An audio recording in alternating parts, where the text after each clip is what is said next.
What's up everybody, it's your boy. In the video game NBA 2K14, there is a weird audio apparent glitch in the way that the announcer says the name of the 6th draft pick in that year's draft. I have thought about this for ages now, and for some reason, in February of 2025, a YouTube creator by the name of Rot Corner uploaded a 10-hour loop of this exact audio glitch, pointing out how strangely the announcer says the name of the player being drafted. I don't know why the video is 10 hours long. I don't know why it was uploaded in the year of our Lord 2025, some 11 years after the video game's release, but I am so incredibly happy and vindicated to be able to link to evidence now of this extremely niche little quirk I've had floating around in the recesses of my brain for over 11 years now. Please join me in this and watch and enjoy and try to help me understand what in the hell happened in this video game cutscene audio recording booth in 2014. The New Orleans Pelicans. Yes, the New Orleans Pelicans select Nerlens Noel, aka Reed from Shameless Nerd. Today's video is about my experience getting rid of my smartphone in favor of this thing. An honest review of how it's been going and the pros and cons of having done so. If you end up liking this video, please consider dropping a like and subscribing to the channel. It helps me support doing what I love, and I upload videos every Monday about all kinds of weird stuff. You can even support the channel directly by becoming a member and joining these beautiful people right here. If you do that, I'll come to your house and I'll kiss you on the mouth if you want. All right, let's get into it. In January of this year, I started preparing to get rid of my smartphone. I'm going to start by talking about the actual phone that I got instead, and then I'll kind of backtrack and talk about the preparations and how they've affected the process of having a dumb phone or whatever. But after a couple months of preparation, in the beginning of March, I got this. The Sunbeam Horizon F1 Bluebird, whose name just rolls off the tongue. In this video, I'm going to talk about what it's like to actually navigate the world in 2025 without a smartphone, the good, the bad, the ugly, the beautiful, the sexy, the fun, the hungry, and hopefully my experience can help you decide whether you want to take the plunge yourself and whether it is worth it for you, how you want to do it, and all of that kind of stuff. So this is a true dumb phone. It calls, it texts, and it has a flashlight. But this phone, the Sunbeam Horizon F1 Bluebird, costs $300. So before I get into the pros and cons of this phone and my experience having a dumb phone, why the hell would I pay $300 for a phone that doesn't have cool features on purpose? Am I dumb? Well, yes, but not because I wanted to buy this phone. I'm dumb for other reasons. First, the justification. First of all, your iPhone costs $1,500, so $300 really isn't as much as it might sound if you really think about it. But this phone is $300 because it's not a shit-ass phone from 2005. It's a modern phone made to be as similar to a shit-ass phone from 2005 as possible. But it's made with modern parts. It has modern technology in it, but only in the good ways. You see, the problem with trying to buy a dumb phone is that there are actually very few phones out there made for the purpose of doing a digital detox or whatever you want to call it. Most shithole cheap feature phones are still trying to have a bunch of modern features, and they function as dumb phones just because the features suck so bad that they're effectively non-existent. But the temptation is still there, the capability is still there, the ads and the social media apps and the bloatware is all still there. Or you can buy a literal jitterbug, which, I mean, you may or may not be into that sort of thing, and that really does only text and call, but it's going to be super inconvenient. Think about every time you get put into a group chat being a time in which you have to wade through 5 to 15 separate text chains and say, hey, please remove me from this group and text me information separately. That alone seems like enough to make me never get rid of my smartphone if I'm not careful. The reason why the Sunbeam phones are so cool is because they are made for the purpose of a digital detox. And what's cool about them is you can buy a specific phone with as many or as few features as you want, from text and call only, all the way up to everything except apps and internet browser. You can even get one that supports text-only email. This phone has texting, calling, it supports group texting, it has touchscreen, but also the highest rated T9 engine on the market, which was huge for me. It has GPS navigation, which was the main thing above for me over almost everything else. It has a camera that does pictures only, and it has a Wi-Fi hotspot. That way, if I do need to get on the internet, on the go or whatever, I can just tether my now serviceless iPhone that I now keep turned off in my bag all the time to it, and I can scan the QR code or send the Venmo or Google the actor whose name I'm trying to think of. But other than that, the phone has nothing else but alarm clock, calculator, contacts. And that's the basic idea of the phone in theory. That's why it's valuable to me specifically. There are, as far as I could find in my months of research, really only a few options similar to this. There is the Light Phone 3, which is more expensive, but does seem really cool, but also has some conflicting reviews, and you should do your own research on it, and it also has a waiting list. There is the Punkt MPO2 phone, which looks really cool, but doesn't have any features, and doesn't support group texting, which is, like I said, a major thing for me personally. And then there are some other, super small companies that make things like this. It's hard to find good info on them, really. Or you could buy one of the cheap phones, but then you have the issues I talked about before. So what has it been like using it? Well, there are two sides sides to this. There are the subjective or perceived pros and cons of not having a smartphone, and then there are the pros and cons of using this dumb phone. I'm going to start with my experience actually using this phone, and I'll save all my preaching and philosophical rambling for the real nerds who want to stick around to the end of the video. This phone is like good. Right? It doesn't do anything, so it's kind of a weird review, whereas usually you talk about all the cool things that the thing you're reviewing does. This one does a really good job of not doing anything, so the review is a little different. The fact that it has a touchscreen is really cool, and a cool little gimmick to show people when I brag about not having a smartphone anymore, but it is useful for when I want to text words that aren't going to be in the T9 engine and that I haven't put in the personal dictionary yet. You can zoom in on pictures and stuff, which is great because the screen is very small. The phone operates pretty snappy. There's a reprogrammable button on the back that I think is pretty cool, which I've set to open Waze. The customization and settings are pretty limited, and there are a few things I had to figure out and couldn't find info on anywhere, like how to change capitalization when texting on T9, because I am determined to type in all lowercase letters, even though I'm an English teacher and know that that's not probably the right thing to do. I don't care, okay? I like the look of little letters better. Or how to turn off the annoying flashing red light that blinks the whole time it's on the charger. Why would you want that feature? And because it's a smaller company, it is hard to find stuff online anywhere if you have specific issues that aren't like specifically addressed in the user manual. But luckily, those are really the only confusions I've had so far. And since the phone is deliberately limited, there isn't a ton of potential for much more than that to be wrong with it. The ring and text tone options aren't the best, but that's not the end of the world. The camera takes pictures that are like better than they used to be on flip phones back in the day, but still much, much lower quality than you'd be used to on your smartphone. And I would recommend having a dedicated camera if you go to a dumb phone at all. Mine doesn't, but you have the option to have a music player on it, and it does have a headphone jack. Looking at you, Apple. It does also have Bluetooth and supports even like AirPods for calls, which is cool and I've used a few times. The Wi-Fi hotspot is super easy to turn on and works great. Everything functions and it runs pretty much entirely like I was hoping, and the phone has been like a perfectly solid B+, A-. Most of the inconveniences and gripes about using the phone are solely related to being used to having a smartphone, not the Sunbeam Horizon F1 Bluebird, which makes me smile every time I say its goofy ass name. And that brings me to the other side of this review. What is it like trying to function in the mid-20s without a smartphone, and how can we make that tolerable? I'll talk about it logistically at first, and then I'll talk about mentally. Logistically, it's kind of fine. Like, there have been a few times, like the other day when I was trying to get new brake pads installed on my car and I had to call multiple mechanics, times in which it is a little bit annoying, but even then, I just had to turn on the hotspot, get my serviceless iPhone out of my bag and use that for a second. It maybe added a minute and a half to the process, and I would recommend doing that, like having a smartphone that you just keep off and turn the service off for, and just having it with you in case you do need it. Another example would be the other day we went to the beach and I had to park somewhere, and the only way to pay to park was to like scan a QR code and download an app. It even said in the bottom of the sign, it was like, call if you don't have a smartphone. And I called and it was like, hi, thank you for calling. Please download our app. Goodbye. So there are situations where it is going to be inconvenient. But if you do the Wi-Fi hotspot thing, you at least have that as an option if you have no other way around whatever it is that you're trying to do. Texting is kind of frustrating. Like the T9 engine is really good and it actually has really good voice to text as well. But I feel awkward as hell doing voice texting in public, and using T9 is like a C+ experience at best. But that can be framed also as a good thing if your goal, like mine, is to dissuade yourself from being on your phone all the time. The group chat capabilities on the phone are surprisingly great and seamless. I have no issues with that at all, and I was very worried about that. Not having an internet browser on hand can be an inconvenience at times, obviously. The battery lasts about 3 days, which is actually not as good as I'd hoped, honestly. Like, you know, back in the Nokia days when phones would seem to last like 18, 19 days before you had to charge them. But we are all in the habit of charging our phones nightly, so 3 days is an improvement on that. Logistically, it's not as bad as I thought it would be. But that's also because of a few things I did in preparation for moving to a dumb phone, which brings me to my next point. Reintroducing inconvenience to your life on purpose is a good thing as long as you're prepared to combat those inconveniences.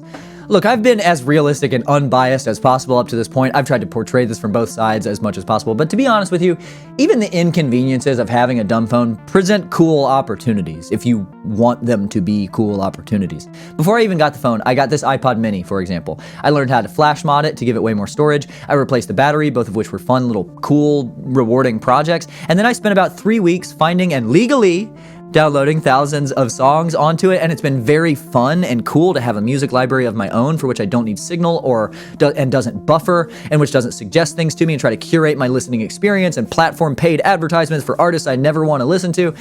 it's a completely different experience, and the audio is better. I've noticed things in songs I've listened to for years that I've never noticed before just because the audio quality is way better, and that's also really cool. And this is born of not having the supposed convenience of having Spotify on my phone anymore. I also got this camera, which is actually the reason why you're watching this video right now. Getting this stupid shit-ass Chinese camcorder gave me the inspiration to make my first video, which is titled How to Get Your Childhood Brain Back, and you can watch it right here.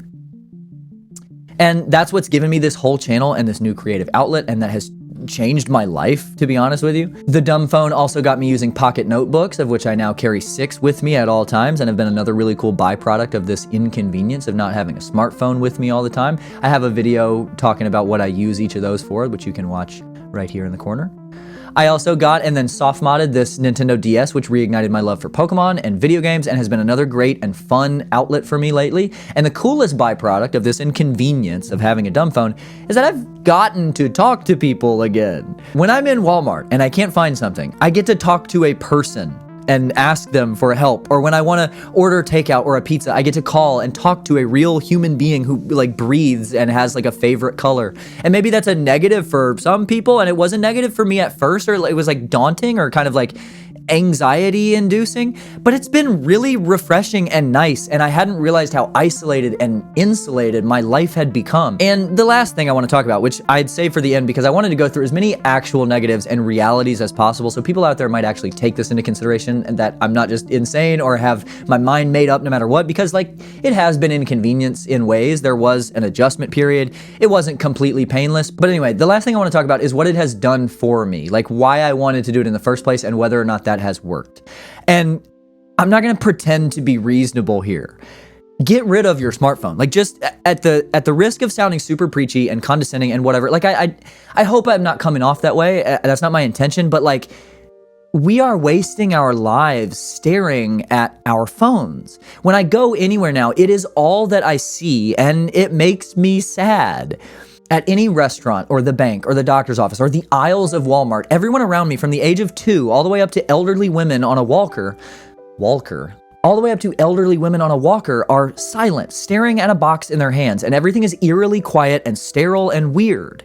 My son and I went to a restaurant, for example, the other day, and we got sat next to this family, and the dad was with his presumably daughters, 3 beautiful daughters, a father and his kid, looked to be like age 4 through 13, maybe the kids, and he is sitting there face down, and all 3 of his daughters are sitting there face down, and they literally, without exaggeration, did not say a word to each other from the minute that they sat down until they left. Right across from them, my son and I were playing with the breadsticks. We were like doing drums. We were breaking breadsticks, which I felt very bad about and had to help like clean up. We were counting cars that passed by, and we were talking about all the ingredients in his little pizza that he had. And we joked and we laughed, and that fleeting, insignificant lunch together is a real memory for me now. It is like a real thing that I remember, that I can look back fondly on. Living in the real world is building memories. Living in your phone is just time traveling from waking up to going to sleep. And you're going to forget your life. Like you're gonna die having done and seen and experienced nothing but Selena Gomez Instagram posts and Italian brain rot AI memes and people arguing about the news. And your kids will never know their father or their mother. They will know that they have a person who buys them food or whatever, but they won't get to know much of anything about him or her. And they won't know that they want to. And I know that that is preachy and philosophical and abstract and corny probably, I know, but I can also tell you that objectively, in the 3-ish months that I've had this stupid dumbass phone now, my life has changed astronomically, like night and day. My life is different. And I was already trying for months to be conscious of the time I spent on my phone. I'd already deleted social media for over 2 years, and I was already trying to limit my screen time. But since getting rid of the smartphone altogether, I have more energy. I'm in a way better mood more consistently. I have mental clarity. I have spent so much more time thinking about my thoughts and growing and learning. The days are longer. I laugh more. I have had more thoughtful conversations. I feel like I have more fun and more things to say, and I'm kinder and happier. I mean this without exaggeration. It is like I have been on drugs for 3 months. And neurochemically speaking, I have been. I am experiencing firsthand, tangibly, the effects of coming out of the dopamine deficit that I increasingly believe we all exist in day after day, and it is unbelievably different. I got home yesterday from work, and I rode my bike for 3 hours until it was dark outside with no podcast playing or YouTube video being watched. I just rode around the little town that I live in on a bike. Don't you want to ride a bike? When was the last time you rode a bike? In conclusion, cons. You have to wait till you get home to Venmo someone. I can't Google who was the tall blonde actor in Game of Thrones that played Lady Brienne. Pros. My phone bill's $25 a month. My days are more fun. My relationships are more deep and full. My conversations are stimulating and interesting. I have more energy. I'm in a better mood. My life is at least 3 times more enjoyable and fulfilling than it was even 3 months ago when I was already 6 months plus into real efforts to keep a smartphone but limit my use of it and already been off social media and altogether for over a year. I am happier. Just do it. And just see if you don't feel better. You won't miss it in the ways that you think you might. The pros outweigh the cons, which are real and do exist, but the pros outweigh the cons by a mile. It is not even close. You will not be on your deathbed years from now thinking, damn it, I wish I spent more time on my phone. We're all lying to ourselves. I think that this poorly named Sunbeam Horizon F1 Bluebird is probably the best option for switching to a dumb phone, and they do seem like a rare good guy company who I think I like the idea of supporting. But if you don't want to drop $300, literally just buy a dumb phone. Like, go to Walmart and buy a little flip phone, track phone thing, get Mint Mobile, $25 service on it, turn the service off your smartphone and keep it for use on Wi-Fi if you need it. It's not even that drastic a sacrifice in the grand scheme of things. You can do this. And I promise you, there is just no way that you will regret it. If you do, please reach out to me on Instagram or Twitter. Thanks for watching. See y'all next time. In today's post-video video, I want to talk about Fall Out Boy. On my first attempt at doing a YouTube channel, I made a 27-minute long video about why Fall Out Boy should be seriously considered unironically as one of the best bands of all time. And now, some 5 years older and at least 2 years wiser, I stand by that, and I want to summarize that video for you all right now. First of all, Pete Wentz is unironically one of the best songwriters of all time. Like, I just don't care anymore. I'm a loose bolt of a complete machine. What a match, I'm half doomed, and you're semi-sweet. Oh, may the bridges I have burned light my way back home. Oh, I want these words to make things right, but it's the wrongs that make the words come to life. Oh, put your ear to the speaker and choose love or sympathy, but never both. Oh, these are Shakespearean. This is not some random played out high school angst band. They just sound like that. And they only sound like that because they influenced every artist that went on to rip them off. First of all, I do acknowledge that Fall Out Boy didn't invent pop punk, okay? I know that Green Day and Blink-182 and the Descendants and Jimmy Eat World were there first or whatever, but Fall Out Boy was the first pop punk band to have a song go platinum. They now have 17 platinum singles and 2 that have gone triple platinum. They have been explicitly cited as major influences on Panic! At the Disco, was found and signed by Pete Wentz to his label Decay Dance, a label that was also responsible for Gym Class Heroes, The Cab, Cobra Starship, The Ready Set, A Rocket to the Moon, and Tyga for some reason. Taylor Swift once said explicitly, Pete Wentz is probably, if I had to pick a favorite lyricist, it would be a tie between him and Lana Del Rey. Lead singers of Water Parks, Set It Off, All Time Low, Never Shout Never, 100 gecs, and The Main. Jay-Z said that they were, quote, the best band to ever do it. And that's all just stuff that you can find that has been outwardly said out loud. That's not accounting for the obvious influence you can just hear in a lot of stuff that's really popular right now, especially like the emo rap shit and hyper pop stuff. But even in pop music you'd hear on the radio, of course, if anyone listened to the radio, Fall Out Boy has been making good music and increasingly making some bad music as well, but also still making good music for over 20 years now. Their first album, Take This to Your Grave, came out in 2002, and it's still maybe my favorite album of all time. And their most recent album, So Much for Stardust, which came out in 2023, has at least 5 songs on that album that I would adamantly argue are truly great songs, and one that is genuinely a top 10 song of theirs all time. It's called Kintsugi Kid. It's a great song. You should listen to it. The all-time great bands are bands that have reinvented themselves for years and retained influence and relevancy. And while I might hate it personally, their biggest song came out only 4 years ago. It's horrible to me, but I might not be their target demographic anymore, and that's okay too. But even so, alongside that horrible song I won't even name directly, but you all know and hate, on that same album are 3 of my top 50 or so favorite songs of all time. And that's an insane accomplishment, to be able to retain commercial success or even surpass previous insane heights like they've had in commercial success as pop culture evolves and changes, and still be able to at least also make good music as well, if admittedly not always at the same time. I mean, when was the last good Eminem song? I just think that there is a weird thing that we're perpetuating, pretending that only classic rock bands can be considered all-time great bands and the cutoff is like U2 or something. These bands were 25 years old in 2000 or so when these conversations really became in vogue. Fall Out Boy's 25 years old now. So like, we have to broaden the criteria and also maybe take into account that a lot of those classic rock songs are actually horrible, maybe. Love you guys. See you next time.